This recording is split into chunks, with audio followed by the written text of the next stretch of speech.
Hello everyone, welcome to our channel PSTET preparation. तो चलिए start करते हैं हमारे आज के टॉपिक से, which is growth and development. आज हम डिस्कस करेंगे हमारे सेकंड टॉपिक को, जो कि ग्रोथ और डेवलपमेंट है। इसके जो भी रिलेटेड क्वेश्चंस हैं आज हम उनको डिस्कस करेंगे, उनको क्लियर करेंगे और उम्मीद है कि आपके इन क्वेश्चंस के साथ जो भी डाउट्स हैं वो भी क्लियर हो जाएंगे।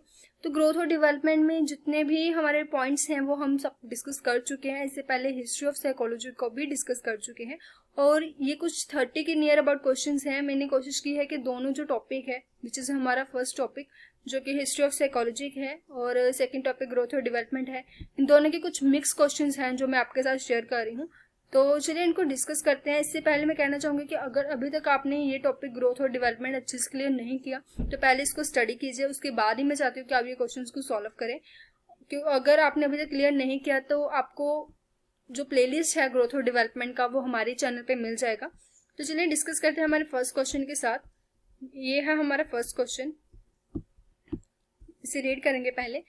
विच one of the following indicates child's physical growth. मतलब क्या है, हमें 4 ऑप्शंस गिवन है और इन चारों में से हम किसको फिजिकल ग्रोथ के साथ कंपेयर कर सकते हैं। चाइल्ड फिजिकल ग्रोथ अगर हम पहले के साथ देखें, इन विच इज नेगेटिव, तो क्या फिजिकल ग्रोथ नेगेटिव होता है? हमें ये पता है कि ग्रोथ है ना तो वो नेगेटिव होता है ना ही वो पॉजिटिव होता है, क्योंकि ग्रोथ में नेगेटिव और पॉजिटिव जैसा टर्म नहीं होता। वो क्वालिटेटिव जो क्वांटिटेटिव हो सकता है। अब इन दोनों को डिस्कस करेंगे, मतलब हमारा आंसर या फिर क्वांटिटेटिव होगा या फिर क्या होगा, क्वालिटेटिव होगा। तो चलिए डिस्कस करते हैं पहले क्वांटिटेटिव को। क्वांटिटेटिव की अगर हम बात करें तो क्वांटिटेटिव वो होता है जिसके हम क्वांटिटी को मेयर कर सकते हैं। मतलब जिसको मेयर किया जा सकता है, मापा जा सकता है, वो क्या होती है, क्वांटिटेटिव होती है। क्वालिटेटिव जिसको मापा तो जा सकता है, साथ साथ उसमें क्वालिटीज को भी डिफाइन किया जा सकता है। जैसे जो हमारी मेंटली डेवलपमेंट है, जो हमारा इमोशनल डेवलपमेंट है, वो सभी इसमें इंक्लूडेड होते हैं। कहने का मतलब ये डेवलपमेंट है। डेवलपमेंट में क्वांटिटेटिव और क्वालिटेटिव दोनों होते हैं। क्लियर?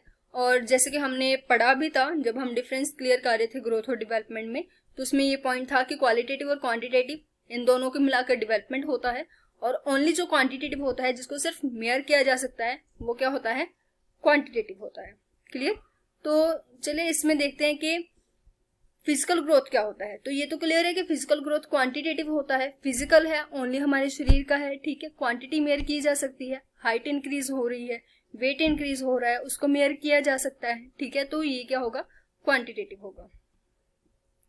क्लियर? तो चलिए डिस्कस करते हैं हमारे सेकंड क्वेश्चन के बारे में। जो हमारे सेकंड क्वेश्चन है वो है, this is here, yes, which of the following statement is not true. इन जो हमें नीचे स्टेटमेंट्स गिवन है, इन चारों में से ट्रू नहीं है। कौन सी नहीं है? Growth is a biological process. ये तो ट्रू है, ये तो हम सबको क्लियर है कि ग्रोथ बायोलॉजिकल भी होता है, फिजिकल ग्रोथ भी होता है। ठीक है, तो ये तो सही होगा। सेकंड, अगर हम बात करें, development is a quantitative process. अब इसमें हम क्या कह सकते हैं, डेवलपमेंट है वो क्वांटिटेटिव है। अभी अभी हम ऊपर डिस्कस करके आए हैं कि जो डेवलपमेंट है वो क्वांटिटेटिव के साथ साथ क्वालिटेटिव भी होता है। मतलब वो ओनली क्वांटिटेटिव नहीं होता, वो क्वालिटेटिव भी होता है। क्वांटिटेटिव मतलब जिसको मेयर किया जा सकता है, डेवलपमेंट को मेयर नहीं किया जा सकता। हमने कितना सीखा हम उसको माप नहीं सकते। हमने हमारी समझ में कितनी, हमारी जो दिमाग है उसमें कितना इम्प्रूव हुआ है, इन चीजों को हम माप नहीं सकते। तो चलिए आगे ऑप्शंस को क्लियर करते हैं पहले। Education is a goal oriented process. तो ये भी बिल्कुल सही है। एजुकेशन क्या है, गोल ओरिएंटेड प्रोसेस है। Learning is a process of the behavioural changes. ये भी बिल्कुल सही है, क्योंकि जब हम लर्निंग करते हैं तो हमारे कुछ बिहेवियर में चेंजेस आते हैं, हम थोड़ा मेच्योर होने लगते हैं। क्लियर? तो which is wrong, second one option which is B, this is wrong. कि जो डेवलपमेंट है वो क्वांटिटेटिव है। गलत, जो डेवलपमेंट है वो क्वांटिटेटिव होने के साथ साथ क्वालिटेटिव भी है। क्लियर? चलिए डिस्कस करते हैं हमारे थर्ड क्वेश्चन को, which is third question, psychology is a. अब ये जो क्वेश्चन है वो हमारे फर्स्ट टॉपिक में से है, which is history of the psychology. इसमें देखिए क्या है, साइकोलॉजी इज अ। साइकोलॉजी क्या है, साइंस ऑफ सोल, मतलब आत्मा की स्टडी है। क्लियर? जिसमें हमने सबसे पहले पढ़ा था। चलिए सेकेंड ऑप्शन को देखते हैं पहले, फिर डिस्कस करेंगे। साइंस ऑफ माइंड, मतलब माइंड की स्टडी है। साइंस ऑफ कॉन्शियसनेस, चेतना की स्टडी है। साइंस ऑफ बिहेवियर, जो हमारा व्यवहार है उसकी स्टडी है। देखिए हमने 4 स्टेजेस पढ़ी थी। तो जो सबसे पहली स्टेज थी उसमें हमने डिस्कस किया था कि हमें पढ़ाया गया था, हमें जो डेफिनेशन थी साइकोलॉजी की वो क्या दी गई थी कि जो साइकोलॉजी है वो किसकी स्टडी है, आत्मा की स्टडी है, आत्मा का अध्ययन कहा गया सी, राइट। बट उसने की कर दिया गया, निग्लेक्ट कर दिया गया, उसको निग्लेक्ट कर दिया गया था। आफ्टर अगर हम बात करें सेकंड स्टेज में कहा गया था कि जो साइकोलॉजी है वो माइंड की स्टडी है, साइंस ऑफ द माइंड है, मतलब माइंड के बारे में जो भी हमारे माइंड में है, मन में है, क्लियर। तो उसको भी क्या कर दिया गया था, नेग्लेक्ट कर दिया गया था। थर्ड की अगर हम बात करें साइंस ऑफ द कॉन्शियसनेस, जो थर्ड स्टेज है हमारी उसमें डेवलप हुआ, उसमें डेफिनेशन दी गई कि जो साइंस है वो कॉन्शियसनेस मतलब चेतना की स्टडी है। बट इन तीनों डेफिनेशंस को निग्लेक्ट कर दिया गया ये कहकर कि ये तीनों चीजें एब्स्ट्रैक्ट हैं, अमूर्त हैं, क्लियर। अब जो हम डिस्कस करते हैं, अब जो हम पढ़ रहे हैं, जो करंट अगर हम बात करें कि डेफिनेशन है साइकोलॉजी की, वो कौन सी है, साइंस ऑफ बिहेवियर। मतलब क्या करते हैं हम बच्चे के बिहेवियर को देखते हैं, उसको ऑब्जर्व करते हैं, क्लियर। तो science of behaviour is the right answer. चलिए नेक्स्ट क्वेश्चन डिस्कस करते हैं, क्वेश्चन नंबर 4। तो ये क्वेश्चन नंबर 4 है, इसमें देखते हैं क्या आएगा। फर्स्टली अगर हम बात करें direction of development is, development की जो डायरेक्शन होती है वो कौन सी होती है। जब हमने डायरेक्शन पढ़ी थी डेवलपमेंट की तो हमने 2 डायरेक्शंस पढ़ी थी। चलिए पहले देखते हैं ऑप्शंस में क्या क्या है। सिफेलोकोडल, प्रॉक्सिमोडल, दोनों ए और बी, या फिर इनमें से कोई भी नहीं। तो आपके अकॉर्डिंग जो भी आंसर होगा आपने लगा लिया होगा, अपना टिक लगा दिया होगा। उम्मीद है आपका आंसर सही भी होगा, क्योंकि सिफेलोकोडल क्या होता है, हेड टू टो कह सकते हैं, क्लियर, ऊपर से नीचे तक। प्रॉक्सिमोडल अंदर से बाहर तक। हम तो जो डेवलपमेंट होता है उसके दोनों डायरेक्शंस होती हैं। फर्स्ट वन सिफेलोकोडल होती है, सेकंड वन प्रॉक्सिमोडल। मतलब ये दोनों ही जो हमारी डायरेक्शन है उनको क्या करता है, फॉलो करता है। तो हमारा आंसर क्या रहने वाला है, C, which is both A and B, clear. So our next question is question number 5. Our question number 5 is all around development. Sorry, 1 minute. So our next question is all around development of the child mainly depend on the development that take place during. अब इसको भी हमने discuss किया था। मतलब जो हमारा overall जो डेवलपमेंट होता है, एक बच्चे का जो ओवरऑल डेवलपमेंट होता है वो मेनली डिपेंड करता है। कौन से डेवलपमेंट पे डिपेंड करता है, मतलब चाइल्डहुड के डेवलपमेंट के पे, मतलब जब वो बच्चा है तब उसका डेवलपमेंट कैसा हुआ, उसके ऊपर सारा का सारा जो ऑल ओवर का लाइफ का जो डेवलपमेंट है वो डिपेंड करता है। अडल्टहुड में उसका डेवलपमेंट कैसे हुआ, अडोलसेंस में, या इनमें से कोई भी। अब जब हम डिस्कस कर रहे थे डेवलपमेंट के बारे में तब मैंने आपसे कहा था कि जब वो बच्चा होता है, छोटा होता है, कि चाइल्डहुड में उसका डेवलपमेंट कैसे हुआ है उस चीज पे डिपेंड करता है उसकी सारी लाइफ का डेवलपमेंट, उसका ऑल अराउंड डेवलपमेंट, क्लियर। क्योंकि जब वो अडल्ट हो चुका है, वो बड़ा हो चुका है, मैच्योर हो चुका है, तो डजंट मैटर। अडोलसेंस में से पहले जो चाइल्डहुड है उसमें वो बहुत इफेक्टफुल होता है कि वो बचपन में कौन से माहौल में रहा है, कौन सी हेरिडिटी और एनवायरमेंट में रहा है। So our answer is childhood, clear. और इसके बारे में हमने डिटेल में डिस्कस भी किया था। अब question number 6 is development spreads over the outward from the central axis of the body. This is law of. अब ये क्या है, इसमें कहा गया है कि जो डेवलपमेंट है वो आउटवर्ड फ्रॉम द सेंटर, जो हमारे अंदर से बाहर तक जो डेवलपमेंट होता है उसकी बात की गई है। तो ये कौन सा लॉ है, सिफेलोकोडल, प्रॉक्सिमोडल, दोनों, जो कोई भी नहीं। अब सिफेलोकोडल तो हमें क्लियर है कि ये हेड टू टो होता है, मतलब ऊपर से नीचे तक हम इसको कह सकते हैं। तो ये तो हमारा आंसर नहीं होगा। हमसे कहा गया है मध्य तो लेके आप कह सकते हैं कि है ना, सेंटर से लेके आउटवर्ड की बात की गई है। तो ये कौन सा होता है, second, which is proximodistal, clear. Both और नन तो ऑब्वियस अपने आप ही निग्लेक्ट हो जाते हैं।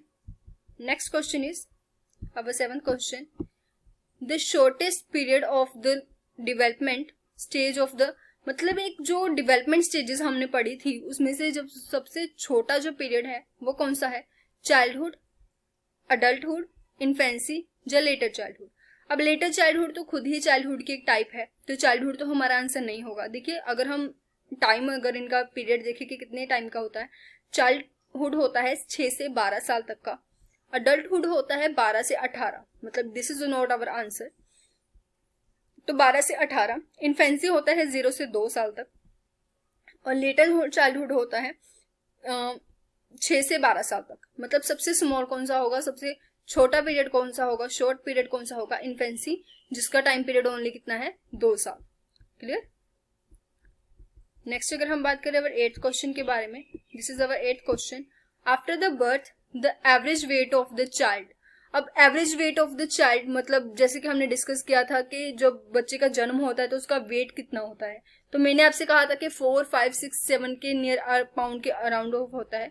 अगर आपके पास ऑप्शन में 7 है तो हम 7 को प्रेफरेंस देंगे, बट यहाँ पे हमें रेंजेस पूछी गई हैं, तो 4 से 5 this is not our answer. 4 से 5 नहीं हो सकता, 4 से 6 भी नहीं हो सकता, क्योंकि हम प्रेफरेंस देते हैं 7, 8, 9 को। So our answer is 5 to 8। Clear, none of this भी नहीं होगा। आई होप ये आपको क्लियर हो गया। और this is our 9th question. चलिए डिस्कस करते हैं 9th क्वेश्चन को। The number of the milky teeth. दूध के दांत हम क्या देते हैं बच्चे के, जब रियल टीथ, परमानेंट टीथ आने से पहले मिल्की टीथ होते हैं, दूध के दांत होते हैं, बाद में वो गिर जाते हैं, उसके बाद जो परमानेंट टीथ हैं वो आने शुरू होते हैं। ये हम सबको क्लियर है। अगर हम मिल्की टीथ की बात करें वो काउंटिंग में कितने होते हैं, तो उनकी जो काउंटिंग होती है वो होती है 32, 25, 20 या 50। Then our right answer is 20। जो मिल्की टीथ होते हैं उनकी जो काउंटिंग होती है वो 20 होती है, मतलब उनकी नंबरिंग हम कह सकते हैं गिनती में वो 20 होते हैं। आफ्टर दैट जब हमारे परमानेंट टीथ आते हैं तो उनकी काउंटिंग हम सबको पता है 32। नेक्स्ट अगर हम बात करें, logical thinking and abstract thinking are the features of. जो लॉजिकल थिंकिंग है और जो एब्स्ट्रैक्ट थिंकिंग है, ये फीचर्स कौन सी स्टेज के हैं, early childhood, adolescence, letter childhood, infancy. तो सबसे पहले ये डिस्कस करेंगे कि लॉजिकल थिंकिंग और एब्स्ट्रैक्ट थिंकिंग है क्या। लॉजिकल मतलब जब वो लॉजिक्स लगाने शुरू कर देता है, एब्स्ट्रैक्ट थिंकिंग जब वो अमूर्त थिंकिंग करनी शुरू कर देता है। क्लियर, अमूर्त से हमें क्लियर हो गया कि मतलब इसमें बच्चा जो है वो ग्रो कर चुका है, डेवलप कर चुका है। अमूर्त थिंकिंग जब वो लगाने लग जाता है तो वो कौन से टाइम पीरियड में होता है, अर्ली चाइल्डहुड? नहीं, अर्ली चाइल्डहुड में नहीं होता। अर्ली चाइल्डहुड में बच्चा कॉपी करता है, तो उसमें अभी तो वो हम कह सकते हैं कि मूर्त चिंतन भी नहीं उसने लगाना शुरू किया, तो early childhood is not our answer. Letter childhood, letter childhood में वो स्टार्ट करता है इंडक्टिव मेथड लगाना, मतलब मूर्त चिंतन करना शुरू करता है। तो आगे हम बढ़े, इन्फेंसी, इन्फेंसी तो ऑब्वियस है, राइट नहीं होगा। Adolescence, adolescence period is that time जब एक पर्सन, एक बच्चा अपनी अमूर्त थिंकिंग लगानी शुरू कर देता है, मतलब बिना पिक्चर्स के, बिना इमेजेस के वो पढ़ना शुरू कर देता है, सोचना शुरू कर देता है कि क्यों है, कैसे है, मतलब अमूर्त चिंतन, लॉजिक्स लगाने शुरू कर देता है। क्लियर, लॉजिकल थिंकिंग हो जाती है उसकी। नेक्स्ट अगर हम बात करें अगर 11th क्वेश्चन के बारे में, 11th question is development is never ending process. जो डेवलपमेंट होता है वो कभी खत्म नहीं होता। दिस आइडिया इज, मतलब ये आइडिया कौन से प्रिंसिपल के साथ रिलेटेड है, तो first one is principle of interrelation, मतलब ये बात कर रहा है इंटररिलेशन की। अब इंटररिलेशन में हमने पढ़ा था, तो देखिए इसमें कहा गया है कि जो डेवलपमेंट है वो कभी खत्म नहीं होती, ये इंटररिलेशन को तो रिप्रेजेंट नहीं कर रहा। सेकेंड अगर हम बात करें प्रिंसिपल ऑफ कंटिन्यूटी, कंटिन्यूटी मतलब लगातार चलते रहना, तो ये इससे कुछ नहीं, मतलब सारा ही इससे रिलेटेड है। चलिए नेक्स्ट ऑप्शन को चेक करते हैं, प्रिंसिपल ऑफ इंटीग्रेशन। इंटीग्रेशन मतलब इंटीग्रेट करके पढ़ना, वो भी इसमें नहीं आता, मतलब नेवर एंडिंग और इंटीग्रेट करके अपने बॉडी पार्ट्स को यूज करना, वो भी दोनों डिफरेंट डिफरेंट है। इंट्रैक्शन, ये भी से। तो हमारा जो प्रिंसिपल है वो किसको डिफाइन कर रहा है, प्रिंसिपल ऑफ कंटिन्यूटी, मतलब जो डेवलपमेंट का ending process, never ending process, मतलब वो कभी भी खत्म नहीं होता, डेवलपमेंट लगातार चलता रहता है। तो ये कौन सा प्रिंसिपल है, प्रिंसिपल ऑफ कंटिन्यूटी, मतलब जो हमारा डेवलपमेंट है वो कंटिन्यूसली चलता रहता है। हमने फर्स्ट प्रिंसिपल किया था जिसमें हमने देखा था principle of continuity and changes, मतलब जब हम डेवलपमेंट हमारा होता रहता है लगातार, अगर डेवलपमेंट होगा तो हमारे कुछ चेंजेस हैं हमें वो भी देखने को मिलेंगे, तो चेंजेस भी कंटिन्यूसली आते रहते हैं। ये हमने प्रिंसिपल्स में फर्स्ट प्रिंसिपल के तौर पे पढ़ा। नेक्स्ट अगर हम बात करें, this is our 12th question, 1 minute, 12th question. चलिए डिस्कस करते हैं हमारे 12th क्वेश्चन को, विच one of the following is true statement corresponding to the cephalocaudal principle of the child development। मतलब मतलब इन जो हमें स्टेटमेंट्स गिवन है चारों, इनमें से कौन सी है जो सिर्फ फैलोकोडल प्रिंसिपल को फॉलो करती है। तो फर्स्ट अगर हम देखें, development is from head to toe, मतलब ये सर से लेके पांव तक डेवलपमेंट मतलब हेड टू टो होता है। सेकंड अगर हम चेक करें, development is from foot to head, मतलब पैर से लेके नीचे से लेके ऊपर तक हम कह सकते हैं कि पैर से लेके सर तक।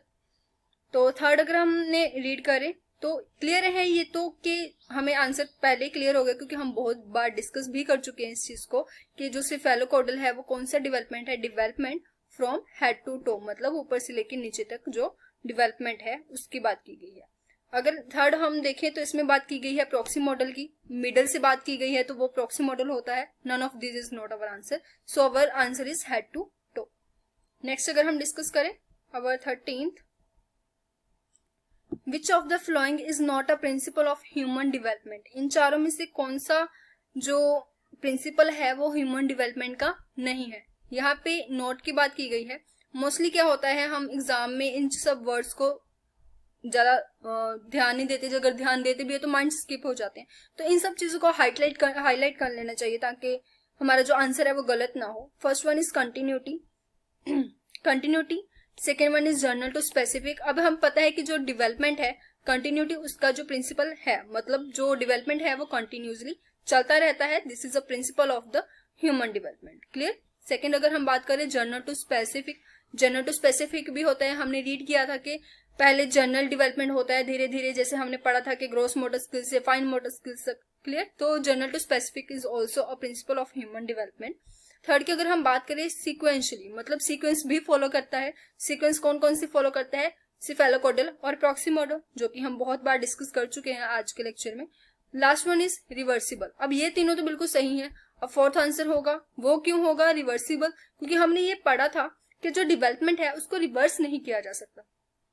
रिवर्स नहीं किया जा सकता का क्या मतलब है, मतलब जो एक बार डेवलपमेंट हो चुका है, ऐसे नहीं है कि हम उसको रिवर्स कर देंगे, टाइम को वापस नहीं रिवर्स किया जा सकता। बिल्कुल वैसे ही जो डेवलपमेंट है उसको भी रिवर्स नहीं किया जा सकता। So our principle is not reversible.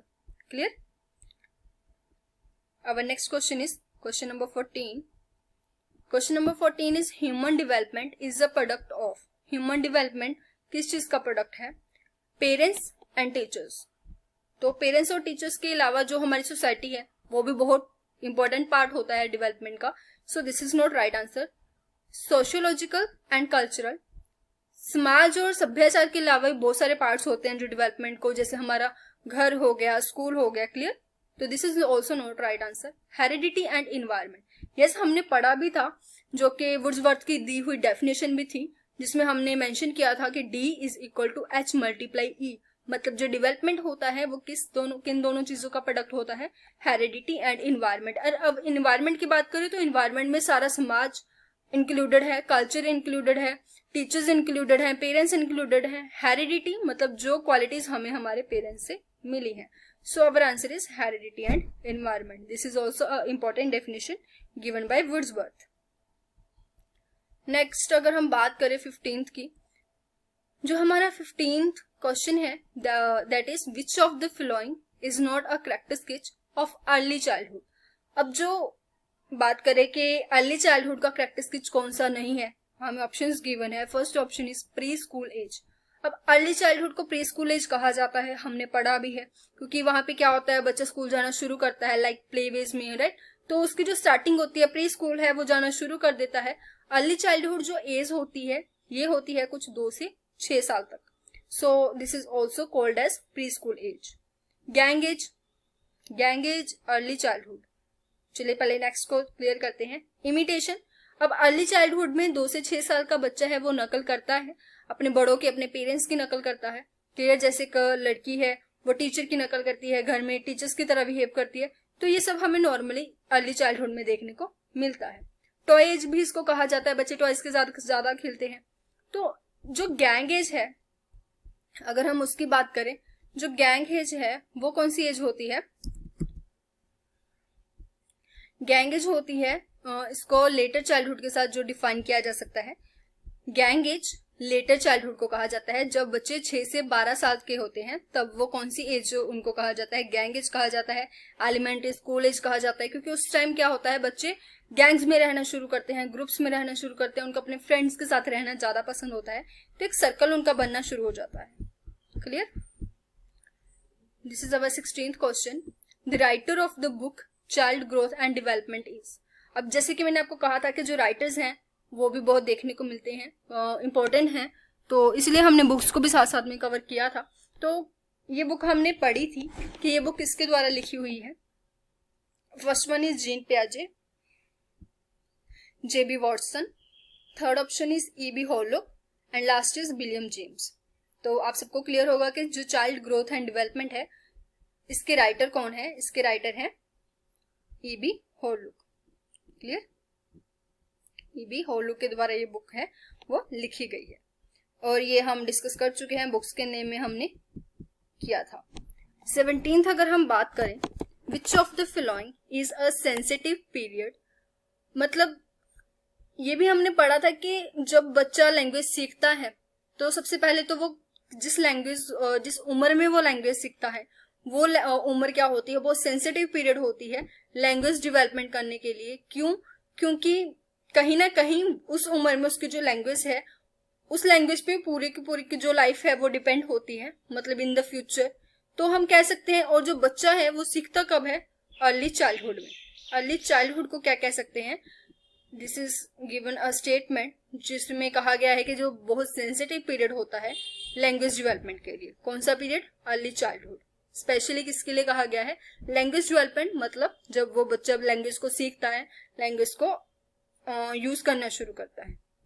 Next अगर हम बात करें हमारे 18th क्वेश्चन के बारे में, this is our 18th question. Which of the following is not a correct statement about growth and development. Growth और डेवलपमेंट की कौन सी जो स्टेटमेंट है वो करेक्ट नहीं है। First one is growth is quantitative and development is qualitative, मतलब growth quantitative है और डेवलपमेंट क्वालिटेटिव है, विच इज राइट। ये हमने पढ़ा है कि जो ग्रोथ होती है वो क्वांटिटेटिव होती है और डेवलपमेंट क्या होती है, qualitative. Growth involve the changes in structure, ये भी बिल्कुल सही है। इसका मतलब क्या है, जो ग्रोथ होती है उसमें क्या इंक्लूडेड होता है, जो हमारे स्ट्रक्चर में चेंजेस होती हैं, हमारे स्ट्रक्चर में मतलब जो हमारे फिजिकल चेंजेस होते हैं वो इंक्लूडेड होते हैं, विच इज राइट, क्योंकि ग्रोथ जो हमारे फिजिकल चेंजेस को ही रिप्रेजेंट करता है। थर्ड अगर हम बात करें, physical growth slow down after adolescence period, ये भी बिल्कुल सही है। जो हमारा फिजिकल ग्रोथ है वो एक लिमिट तक होता है, एक टाइम तक होता है। एडोलसेंस के बाद मतलब किशोरावस्था के बाद क्या हो जाता है, जो हमारा फिजिकल ग्रोथ है वो रुक जाता है। हमारी जो हाइट है, ऐसा नहीं है कि हम सारी उम्र ही लंबे होते रहेंगे, एडोलसेंस पीरियड के बाद वो एक जगह पर रुक जाती है। क्लियर? तो हम कह सकते हैं कि जो हमारा फिजिकल ग्रोथ है वो रुक जाता है, कौन से पीरियड के बाद, एडोलसेंस पीरियड के बाद। तो ये भी बिल्कुल सही डेफिनेशन है। नेक्स्ट अगर हम देखिए, अवर fourth option is development is not a continuous process. अब ये तो बिल्कुल गलत है, इसके बारे में तो हम बहुत ज्यादा डिस्कस कर भी चुके हैं कि डेवलपमेंट क्या होता है, कंटिन्यूस प्रोसेस होता है, बट इन्होंने कहा है कि development is not a continuous process. So our answer is D, क्योंकि ये जो स्टेटमेंट है ये बिल्कुल गलत है, क्योंकि जो डेवलपमेंट होता है वो क्या होता है, एक कंटिन्यूस प्रोसेस होता है। क्लियर? चलिए नेक्स्ट डिस्कस करते हैं हमारे 19th क्वेश्चन के बारे में। Who is the father of psychology. Father of psychology कौन है? यहाँ पे फादर ऑफ साइकोलॉजी पूछा गया है, वो विलियम वुंट है, जेबी वॉटसन है, जीन पियाजे हैं या अरिस्टोटल है। अब ये तो आप सबको क्लियर ही होगा, इसके बारे में हम पढ़ चुके हैं हिस्ट्री ऑफ साइकोलॉजी में। हिस्ट्री ऑफ साइकोलॉजी में हमने बहुत बार इस टॉपिक को डिस्कस किया है कि फादर ऑफ साइकोलॉजी कौन है, विलियम वुंट। अगर आपके माइंड से स्किप हो गया तो इसलिए मैं आपको कह रही थी कि बार बार रिवीजन करना जरूरी है, क्योंकि ये नेम है, माइंड से निकल जाते हैं। सेकेंड अगर हम बात करें 20th की, विच of the father who is the father of modern psychology. अब वहां पे हमसे पूछा गया था कि फादर ऑफ साइकोलॉजी कौन है, फादर ऑफ साइकोलॉजी की बात की गई थी, और यहाँ पे हमने जो क्वेश्चन है वो कौन सा है कि फादर ऑफ मॉडर्न साइकोलॉजी कौन है। साइकोलॉजी की अगर हम बात करें तो वो है William Wundt. William Wundt father of psychology थे, और ये भी आपको रिवाइज करवा देते हैं कि क्यों बने थे। जो अरिस्टोटल थे उन्होंने एडवाइस दी थी कि जो साइकोलॉजी और फिलोसफी है इन दोनों को सेपरेट सब्जेक्ट की तरह पढ़ाना चाहिए, सेपरेट कर देना चाहिए, दोनों को अलग अलग सब्जेक्ट मेंशन कर देना चाहिए। बट ये काम किया किन्होंने था? विलियम वुंट ने किया था। इसी कारण उनको क्या कहा जाता था? Father of psychology. और इन्होंने फर्स्ट लैब को भी स्टैब्लिश किया था। चलिए डिस्कस करते हैं हमारे 20th क्वेश्चन के बारे में, जिसमें हम डिस्कस कर रहे हैं कि who is the father of the modern psychology, मतलब जो मॉडर्न साइकोलॉजी है उनके फादर कौन है। जो हमारा प्रीवियस क्वेश्चन है उसमें हमने डिस्कस किया था कि who is the father of psychology. Father of psychology अगर पूछा जाए तो वो है विलियम वुंट। अगर फादर ऑफ मॉडर्न साइकोलॉजी की बात की जाए तो वो है विलियम जेम्स। विलियम जेम्स जो है वो कौन है? Father of modern psychology. Clear. Next अगर हम बात करें अवर 21st क्वेश्चन की, our 21st question is which stage is known as age of beauty. Age of beauty के नाम से और कौन से स्टेज है, मतलब जिसको एज ऑफ ब्यूटी के नाम से जाना जाता है? चाइल्डहुड, अडोलसेंस, अडल्टहुड, या नन ऑफ दिस। मतलब ये तो क्लियर है कि चाइल्डहुड तो नहीं है। क्लियर। तो एज ऑफ ब्यूटी के नाम से किसको, कौन सी एज को जाना जाता है? वो है अडोलसेंस। अडोलसेंस है जिसको हम एज ऑफ ब्यूटी के नाम से जानते हैं। तो this is our answer.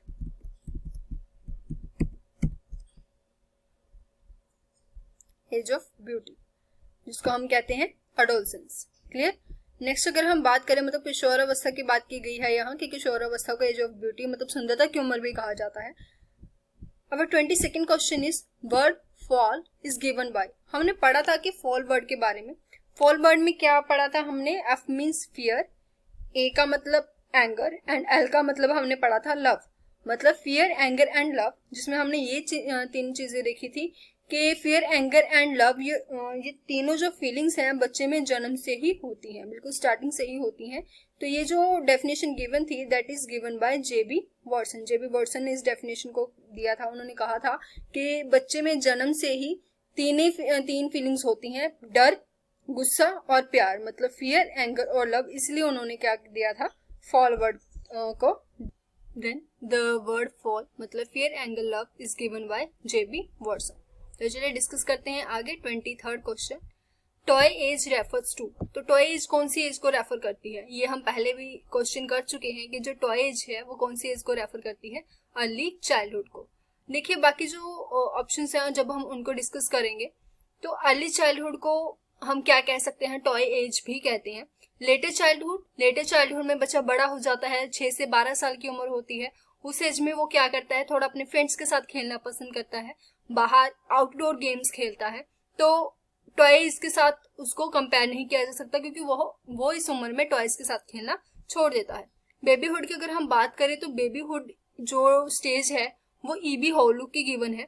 EB हॉलुक ने कहा था कि जो बेबीहुड है उसको जो टाइम पीरियड होता है वो होता है 2 हफ्ते से 2 साल तक। मतलब अगर हम डेवलपमेंट के स्टेजेस की बात करें तो उसके कंपैरिजन अगर हम देखें तो ये कौन सी स्टेज होगी? इन्फेंसी पीरियड होगा। तो इन्फेंसी पीरियड में भी हम टॉय एज को रेफर नहीं करेंगे। तो टॉय एज कौन सी एज होती है जिसको हम टॉय एज कह सकते हैं? वो कौन सी होती है? Early childhood. Clear. Next our question is 24th question की बात करें, which indicates the change in the quality of a child.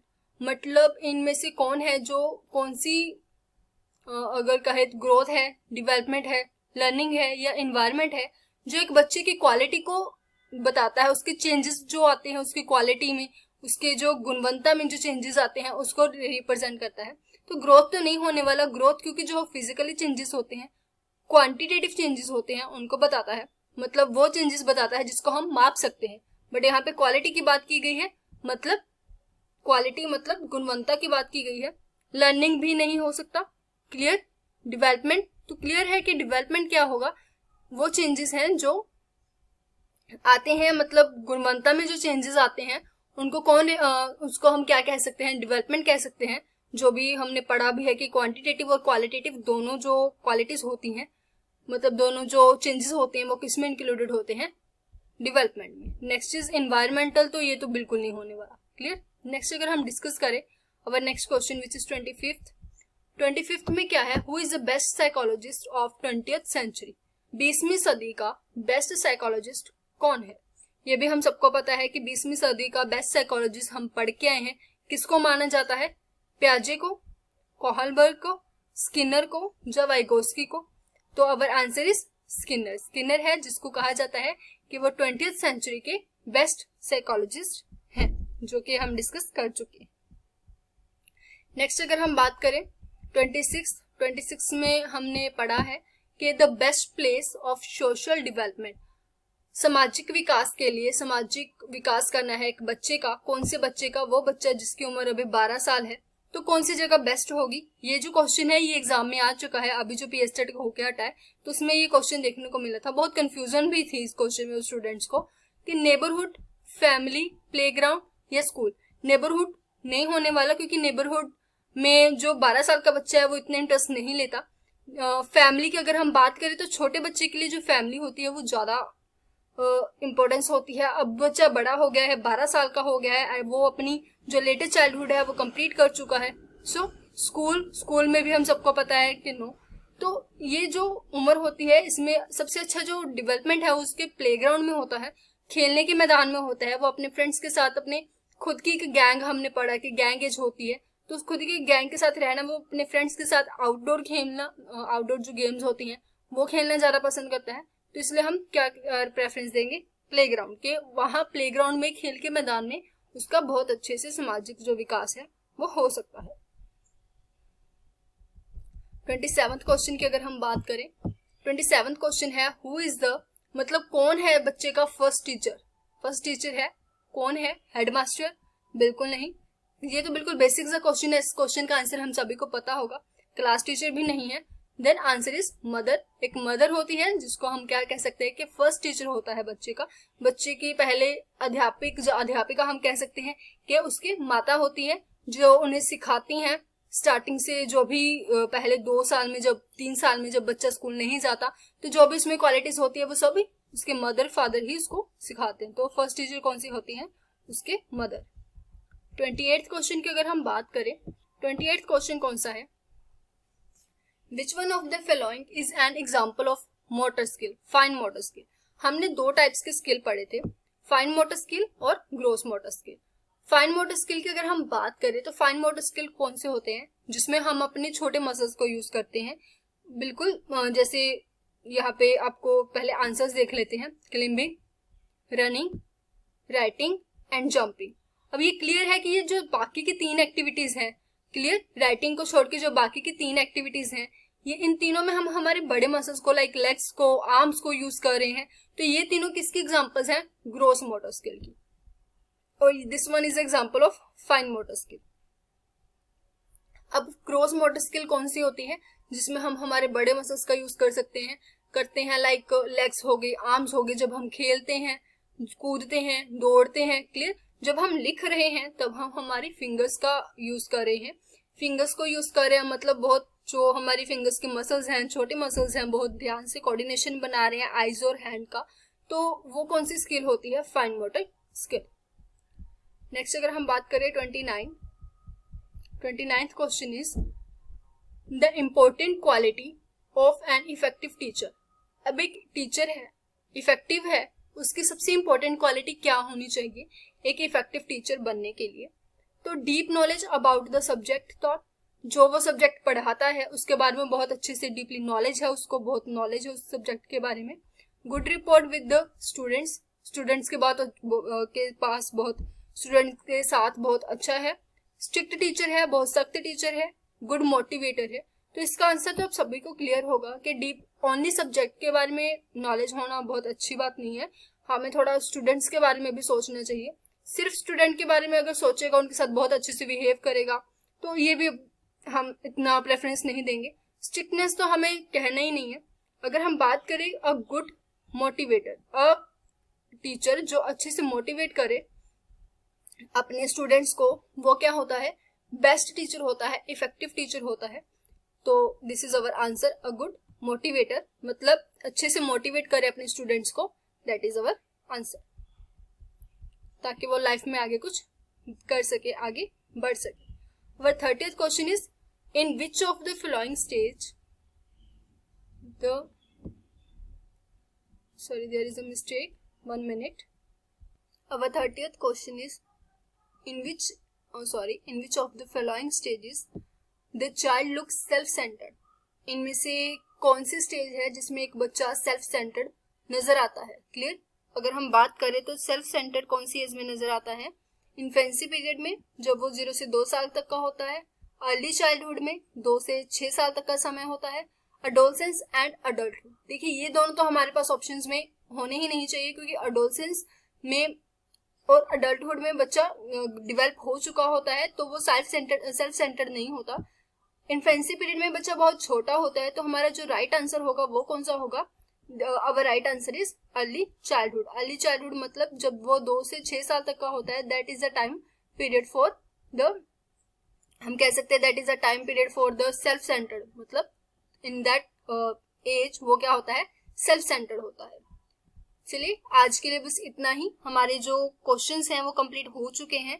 कुछ क्वेश्चंस डिस्कस किए हैं हमने ग्रोथ और डेवलपमेंट को लेके। इसी के साथ जो हमारा टॉपिक है वो क्लियर होता है, ग्रोथ एंड डेवलपमेंट। तो कल से हम स्टार्ट करेंगे हमारा next topic which is heredity and environment. उसको डिस्कस करने से पहले आपके लिए एक इन्फॉर्मेशन है। तो अगर आप, जैसे कि हमने आपसे कहा था फॉर द नोट्स, क्लियर, तो अगर आपने हमारा चैनल सब्सक्राइब कर लिया है और आपकी प्रिपरेशन शुरू हो चुकी है, तो आप हमारे जो व्हाट्सएप ग्रुप्स हैं उनमें हमें फॉलो कर सकते हैं। आपको जो लिंक है इसी वीडियो के डिस्क्रिप्शन में मिल जाएगा, और ज्वाइन कीजिए हमारे व्हाट्सएप ग्रुप को। वहां पे आपको जो नोट्स हैं, हैंड रिटन नोट्स, वो आपको मिल जाएंगे। और जो पीडीएफ्स है, जैसे कि अभी जो हमने एमसीक्यूज किए हैं इसकी पीडीएफ्स, या फिर जो हम मैथ के क्वेश्चंस करेंगे, क्वेश्चन को की वीडियो अपलोड करने से पहले मैं वो क्वेश्चंस ग्रुप में शेयर करूंगी, ताकि आपका अच्छे से प्रिपरेशन हो सके। आप पहले उनको खुद सॉल्व कर सके, after that you can solve with me, मतलब जब हम वीडियोस में क्वेश्चन को सॉल्व करेंगे। क्लियर? तो ऐसे कुछ वे से जो हमारा व्हाट्सएप ग्रुप है वो स्टार्ट किया गया है, इसकी स्टार्टिंग हो चुकी है। और इसका जो लिंक है, पेपर 1 और पेपर 2 दो अलग अलग व्हाट्सएप ग्रुप है। पेपर 1, पेपर 2 मैथ साइंस, दोनों के जो लिंक है आपको इसी वीडियो के डिस्क्रिप्शन में मिल जाएंगे। क्लियर? तो चलिए मिलते हैं नेक्स्ट वीडियो में, जिसमें हम स्टार्ट करेंगे हमारा next topic which is heredity and environment. और कोशिश करेंगे कि जल्दी ही आपका जो साइंस का सिलेबस है वो भी स्टार्ट कर दिया जाए, और साथ ही में जो आपकी ईवीएस है वो भी स्टार्ट हो जाएगी। क्लियर? तो चलिए मिलते हैं नेक्स्ट वीडियो में। Thank you.